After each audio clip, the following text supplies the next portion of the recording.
Hello E46 owners, I'm making this video to save you money on fixing your BMW transmission. If you have thoughts on swapping your ZF automatic transmission to GM, this video will go in depth on the process involved. The parts that you will need is the transmission itself, drive shaft, transmission lines, transmission control module, and wiring harness. If you are on a budget, you really don't need all 5 components. You could end up using only 3 of them. Both transmissions, the ZF and the GM, have the same bolt pattern on the bell housing. The only difference is the GM is slightly longer than the ZF transmission.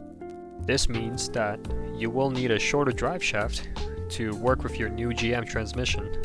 But if you want to save $300 on the new drive shaft, what you can do is remove the 30mm nut on the middle of the drive shaft, which will separate the drive shaft into 2 pieces.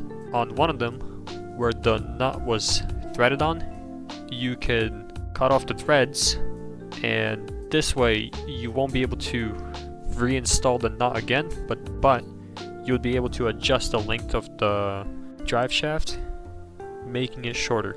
This is what I ended up doing, and all I did at the end is I put grease all over it just to prevent it from rusting.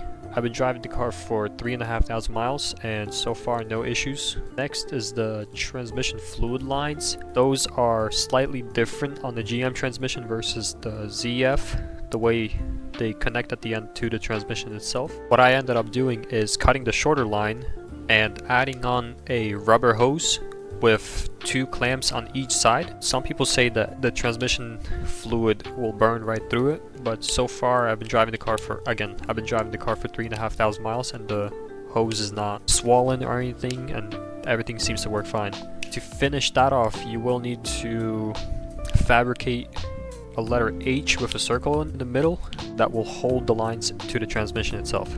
Next, and perhaps the most important, is the transmission control module. The ZF module will not work with the GM. You will need a control module that says GS20 on it. Mine came out of a 325 Ci and it worked with my 325i, so I'm not sure if there's a difference in which BMW it came from. I guess as long as it says GS20 it should work, and it should work with regardless which engine you have. It's either the M54 or the M56.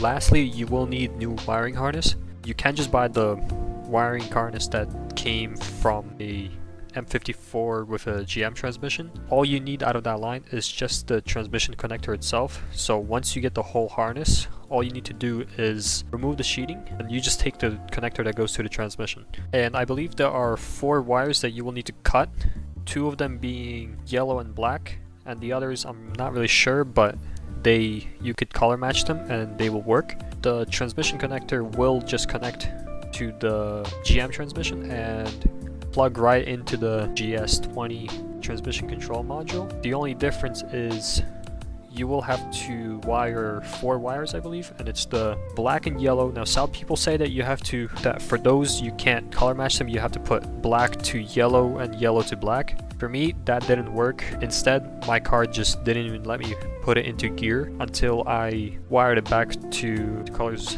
yellow to yellow and black to black, and the other 2 should color match. Those are, I believe, is just the reverse lights and something else. I know for me the wiring was the trickiest part out of all of this, but in reality it was just the connector itself that goes from the transmission to the control module, and there are only 4 wires that don't clip in, that you do have to just splice and wire up. But it was pretty easy. It all color matched and all worked fine. If color matching doesn't work for you, especially with the black and yellow wires, then try to swap them around. Worst that's gonna happen, I'm pretty sure, is that it's either your car won't go into gear, or you might have an engine light or a code that says that the computer can't read the module, or the computer can't read the transmission. Now, people say that you don't have to use the original BMW fluid with the GM transmission. You could just use the Valvoline Max Life red transmission fluid, which I ended up doing, and it is shifting just fine, so I don't see any issue with that. Meanwhile, the ZF transmission, you do have to use its fluid that the BMW recommends. In total, I spent $300 on the transmission, $100 on the transmission harness, and $30 on the GS20 module. And then my other expenses was like the fuel hose and few transmission clamps that were probably like 20 bucks, so that sums up to $450. But there is a lot of work to be involved in this swap. The letter H piece to fit the transmission lines and just cutting the lines and everything. At the end, servicing the GM transmission is cheaper since you don't need the original BMW fluid, which is like yellow or something. You can just use the Valvoline Max Life red fluid, which some people recommend. So I hope this video will get out there and reach the one who needs it the most. If you guys have any questions, just ask me. This swap turned out to be successful for me, so if you guys have any questions, please message me in the comments and I'll be happy to help you out.